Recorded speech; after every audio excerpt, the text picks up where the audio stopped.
What's going on, Palace fans? It's your man T, and we are back for another version of Palace News. We got some really cool information coming up.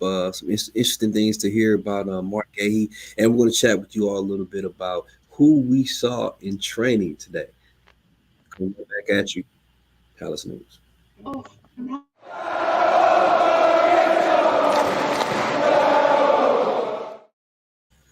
Good afternoon, good evening, good morning to some. What's up, everybody? Welcome to another version of Palace News. I'm T, graciously joined by my man Patrick. Patrick, what's up, man? I'm good, T. How you doing, buddy? You all right? Yeah, good, man. Good. So I Good. understand that you just got done doing some opposition preview stuff Yeah. for the Forest. For the fans, if you get a chance, go on to Door on Tour. He's the Nottingham Forest fan. I did a little live content about an hour ago. So if you want to go check it out, like, subscribe to his channel. It'd be nice. A little, talking about the game on Saturday. Big game. For me, a not lose as opposed to must win, but we'll see. Yeah, We'll see. yeah. Door on tour. Yeah. So That's the that one. Door on Tour. I'd be interested to hear what how things are from their perspective, because you hear a lot about what's going on with Forest, with some of their impending investigation stuff going Well, on, and I'll give you a little insight. One, they are obviously not happy about the deduction. Who would be? But I hadn't realized they've won one game all calendar year, which I didn't even know. They're actually in very poor form. hmm So and it was interesting to see that. I think I saw something earlier on Twitter that said that like they haven't really changed very much at all as far as their performance or their statistical output since that's bringing in Nuno. that's true. But I'll also want to add that, and I'm sure you'll back me up. We were talking about Reina and how well he played for the U.S. in the last two matches, hmm and I said to him, I hope he doesn't play this weekend because I rate him highly. So hopefully he won't play because I like to see Gio him can do well. play, man. I don't. Gio's a good player. Gio's a baller. I never doubt it's his abilities on the pitch. Right. You know what I mean? I wonder There's if other it's stuff. other There's other stuff, stuff. because Yeah. that was the whole talk with him getting his shot in the USA men's team is Yeah. was the stuff off the pitch. On the pitch, the dude can cook. No, So he played great against Mexico. Obviously, he had mhm. the goal. He played great against Jamaica, and he got the Passes were assist. unbelievable. Yeah, Yeah. exactly. Two assists actually. So yeah, he played. I like Gio. He's a good player. Let's hope he stays on that good Oh, old bench. don't play Saturday, Gio. Please don't play. Don't do Yeah. that. But yeah, definitely go check out Door on Tours information. Go see ours too, of course. Uh, Yes, T did a good and opposite preview. Yeah. check out all our stuff too. But we'll hop right into it, fellas. Everybody out there. So the main topic that we're gonna talk about, or one that's probably had the most uh, coverage, is the fact that once again Palace are bracing for bids in the summer for English center back Marc Guehi, who could leave Sellers Park this summer. Um, Palace sporting director Dougie Freeman has began sifting through potential replacement. It's been months since that, with Palace scouts traveling to Spain to watch a player named Christian Mosquera in December, who I think we've discussed on the channel before, Patrick. But We have good player. It Oh, says Palace was yeah. set to have some competition for the 19-year-old, with Atletico Madrid also showing interest in him. The teenage center back was subject of approach in January and is now courting fresh interest. This month, appearance-based clause in Valencia contract was triggered, extending his deal to June of 2026 rather than 2025, but he's still considering his options. Another center back option that we've been considering, which is one that many people know the name of, it goes back a couple of years now, is Ronnie Edwards, who's now 20 years old. With I feel like the Peterborough. first time, Yeah. I feel like the first time his name came up, he was only 18. So it's He been a was. couple years that we've been after, but now that Peterborough is down in League One, his asking price should be a little bit lower than it was before. So I know we first tried with a $15 million bid 2 years ago, and they've since been relegated. So hopefully we'll see. But that report came from the Standard. So my question to you, Patrick, and to the fans that are tuning in: can we see Gehi leaving this summer? And if he does, will we also see possibly us losing a guy like Anderson as well? Yeah, I can definitely see him leaving. I think there's no doubt. But whereas in the past it would have bothered me because I would have thought we had no plan. I think 3 years of Guehi was what we probably expected to have in the first place. He's definitely on the cusp of the England squad as far as actually starting in the Euros if he comes Hmm. back fit. Hmm. I just think it's time for him to go. Not because I want him to leave, but I think that Right. you It know just feels like it's time. age. It feels like it's time. And again, since we're looking at other players, you mentioned an Austrian possibly centre half that the Glasgow might know about. Mhm. But I think the fact that we've talked about Edwards for a couple of years now, Mosquera for the last 6 7 months, if we got players that we're looking at, I'd have no problem losing Guehi. I love Marc Guehi, future England captain to me. But I understand that if we're going to lose a player, I'd rather lose Anderson, obviously, but it doesn't make sense Right. because again, the age, the profile, the money. We'll get a lot more money for Guehi. Financial fair play with the money we spent playing baseball, we'll get the profit margins. It's better to sell him than to sell Anderson. So it makes sense. I don't want to lose him, but I think Guehi leaving makes the most sense out of any of our center halves for sure. Yeah, I mean, he's. I think he's definitely the belle of the ball when it comes to interest in profile, age. Also, I talked about it on a show recently with uh, with Nick. I mean, ideally, I would love us to sell Anderson and keep Gahey somehow. But Exactly. Yeah. I guess Somehow. that all depends on who's offering and what and things like that. But when you talk about those top of the line guys that are being looked at, it makes sense that they Gahey's the one that's garnering that big time interest for sure. So So Evan has an interesting question. Do I think they both could mhm, go? I don't think there's any way we get rid of both of them in the same window. It's just too I feel much. like that would be. Um, I think that would that's a set us. lot, Yeah, you're setting yourself up for failure with that one. right? I mean, the thing is, we bought them in at the same time, obviously, because we had lost, Scott Dan, etc. But I don't see us getting rid of them in the same window. Doesn't make Hmm. sense. Again, I'm with T. In a perfect world, I'd rather have Anderson leave and keep Gahey, but just it doesn't. I mean, the money we'll get from Gahey, and again, we might get to later on today or another time. We're gonna also lose to me Eze or Elise. Look at over 100 mil between the two of those players or any of those two combination players. So that's a lot of money to sell, and then we can maybe use half of that to get younger replacements. But I just don't see us keeping losing Gahey and Addison, sorry, in the same window. So Evan, I doubt it. But again, you never know. And Tim brought up a good point is the fact that if out of all the players that we have been able to extend, one that hasn't extended yet is Mark Guehi. There it is. Exactly. You're right. Tim's right. And So you're right. Yep. then the conversation becomes, you know, you need to sell him while the value's at its highest point because he's Exactly. not Yep. extending compared Exactly. to getting into that final year where then it becomes the proverbial cut price deal when every large team is going to be coming in trying to scalp you and try to lowball you on prices just because of the situation. Um, Exactly.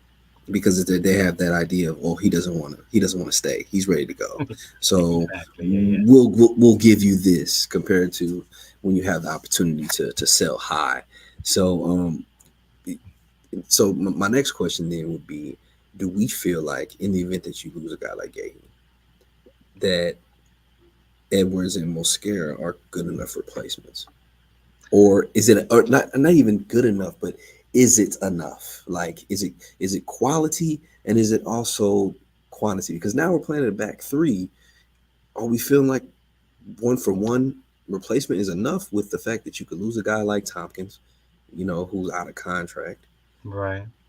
So you have potential other center back outgoings. Rob Holding is a VIP in the infirmary. So, like, is adding one more enough too, along with the quality piece? I think that Richards has shown that he can partner with either Gahey or Anderson. He's done it with Gahey last season. He did it. He's been doing it now lately with Anderson without Gahey being there. So you've got to figure Anderson and Richards are two of the three. Bring a young player, preferably a left-sided center half. I can't remember if Edwards was left-sided. I saw him play for the um, England youth under 20 side, but I don't remember if he played left or right sided. I think he's a right sided player. I'm pretty I sure think that he is. he's right sided. Right, Mosquera. I've only really watched him in European games. I really haven't paid a lot of attention to Valencia. I will now going forward. Hmm. Again, not sure if he's left or right sided also. I think one would be enough. I think asking to get two young centre halves in the same window is asking a lot. Again, unless you're gonna, I mean, you mentioned Holding. As much as you want to make fun of the fact that he's been injured, and he has, he's gonna be here next season most likely. So Holding's not gonna want to hold the bench next season. So you might even have him as one of the three in lieu of, let's say, Joel Ward. Do you know what I mean? Yeah, So yeah. Holding, so I think he's a factor. So I mean, it's an interesting conundrum.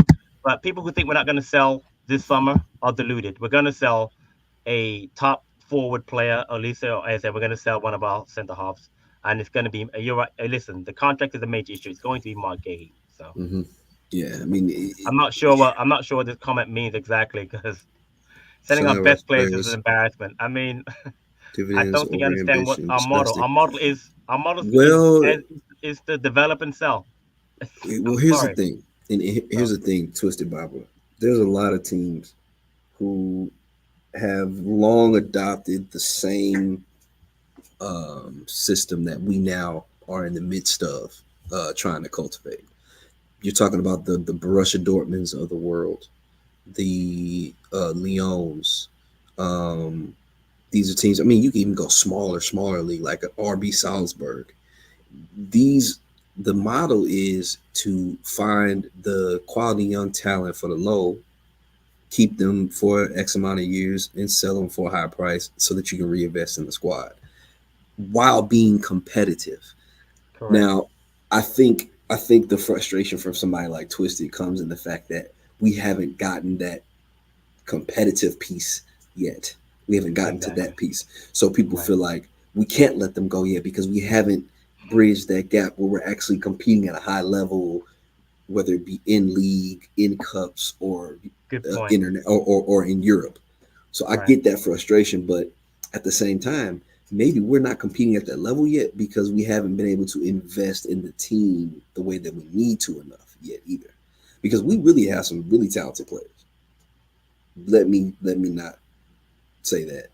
We don't have enough, but We we have don't four or we five don't really good have ones. enough. We don't Right. have enough depth. So Right. I think maybe it's just the fact that unfortunately we're gonna have to see one of these guys leave, one of these bigger sell guys leave in order to get to that, like you said, around that $100 million mark, where we can really do some heavy investing in more young talent into the In league. depth. Right. Because it's Right. like we had a summer where you go out and you spend 8 million on and you get a kid like Michael Elise. What if you can have a summer where you get three guys like Michael Elise, four guys like Michael Elise, in more like in that price range, but Gotcha. that high talent level, and you got $100 million to spend. Now the squad is looking a lot different because now we have quality and depth with the youth piece. You know what I'm saying? So And it's not going to come overnight, right. more than And T, anything.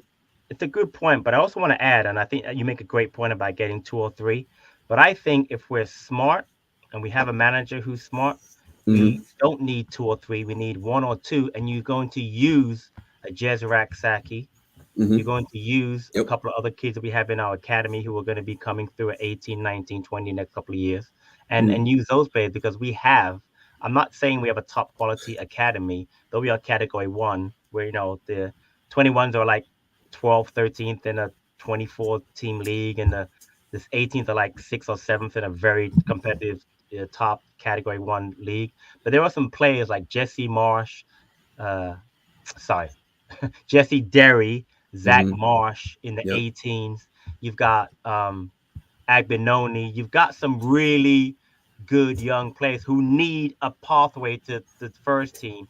And by Mm-hmm. having, having a deep squad, it will stop them. But if you can add two or three of those and then add players like you just said from a mascara or whomever from another Mm-hmm.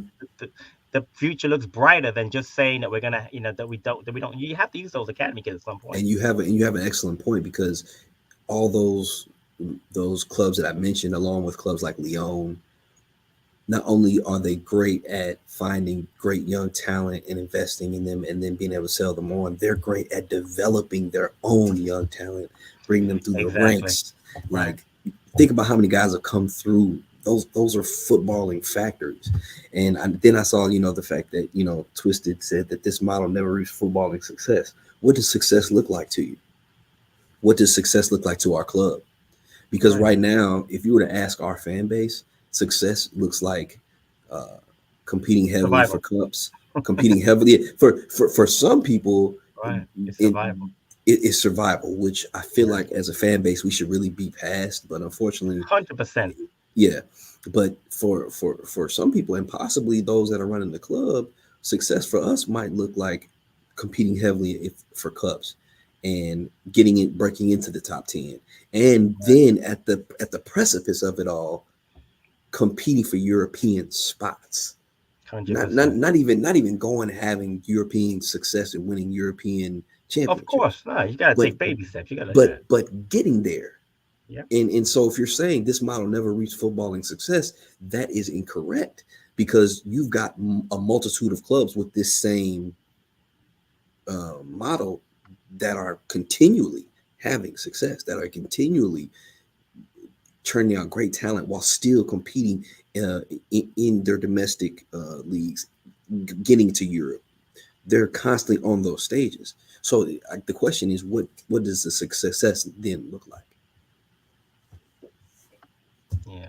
I want to just again thank everyone in the chat. Appreciate Mhm. your interactions, but I want to address this. Cody, just like you and me, T, lives in the U.S. So the Yep. question is, do you think Richards is a good viable option to fill in for Guehi next season?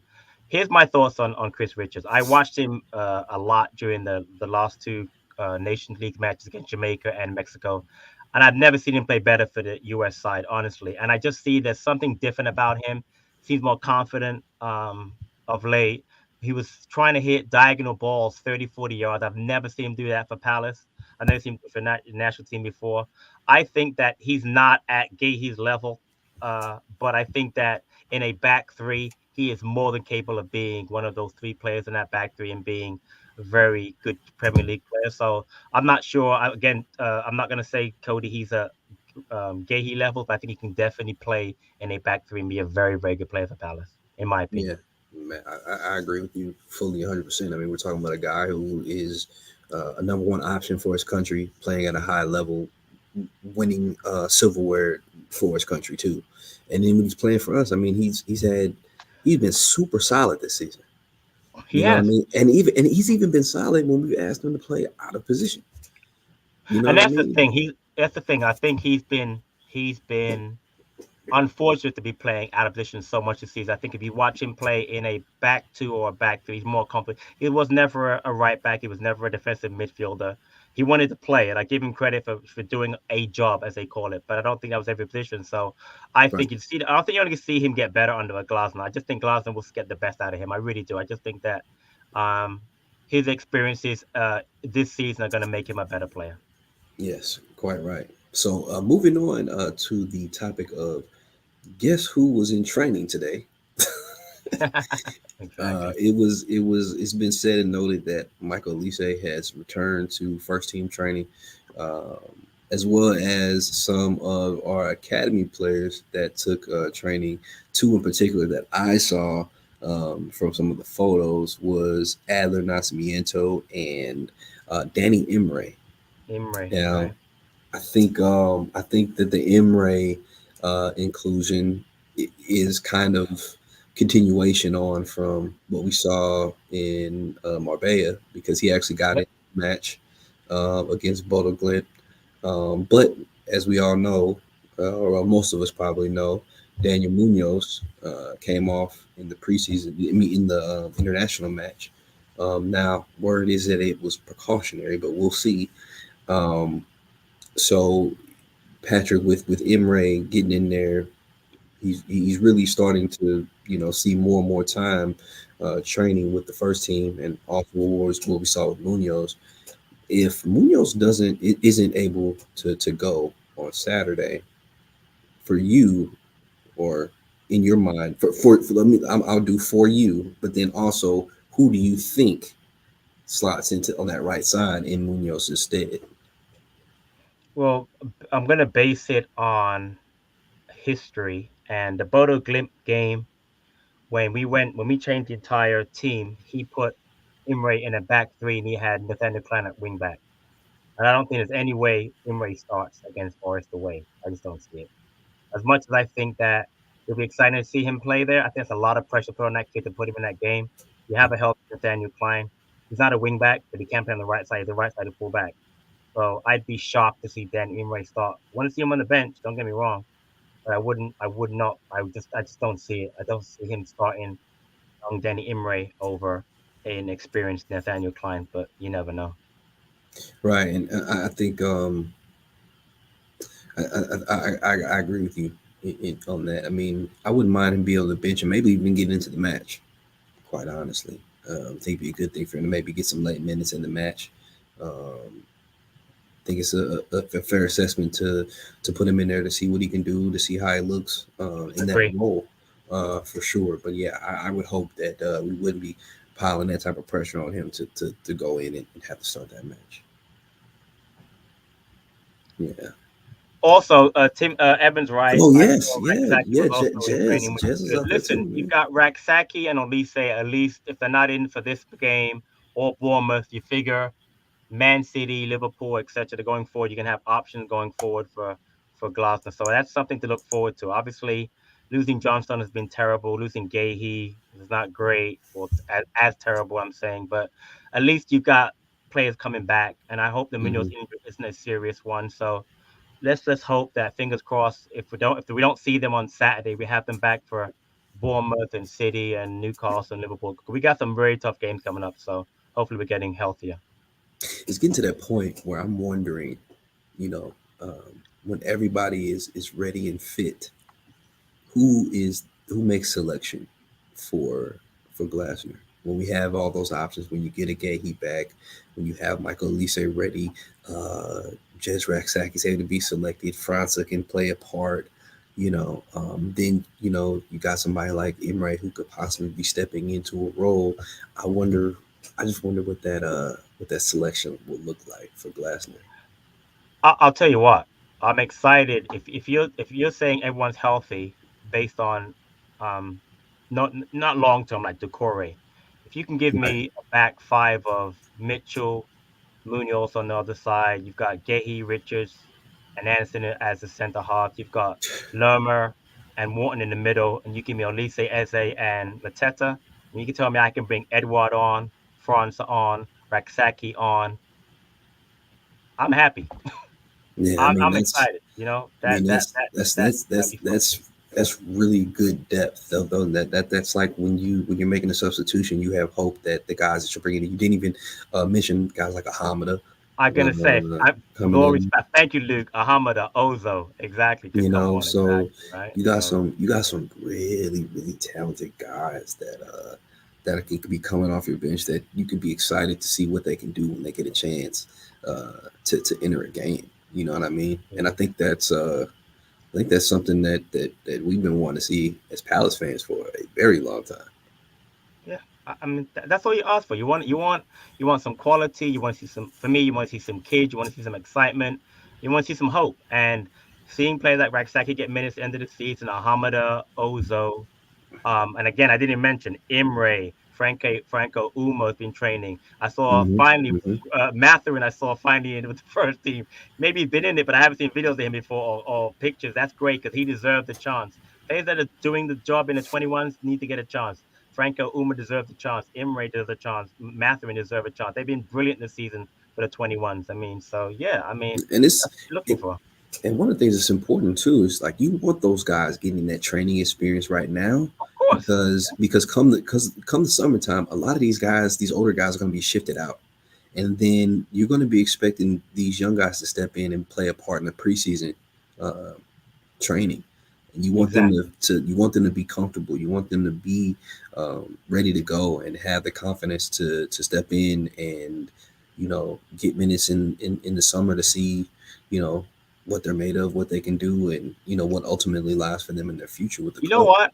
I just did, which I knew I was gonna do that. You know, I forgot to mention when I mentioned all those subs, Jordan Ayew.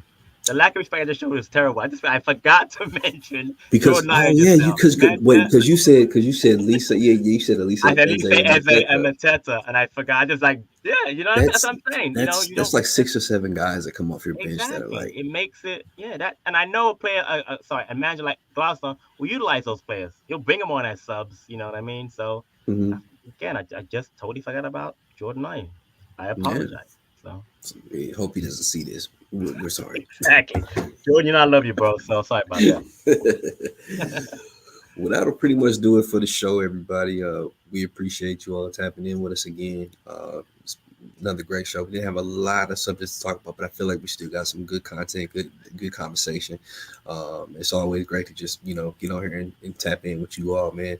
So be on the lookout. Probably have some more stuff coming out. We'll definitely have the match reaction. If we don't have anything between now and the match, we'll definitely have the match reaction after the game and things. So hopefully we might even tap back in with you all tomorrow after Glasner's press conference just to talk about some of the things that he mentioned because there'll probably be some good news or some affable news to talk about that comes from that. Fingers crossed. Uh, Fingers crossed. yeah, Yeah. so we'll see. But look forward to tapping in with you all soon. And as always, up the palace. Come on, you Palace.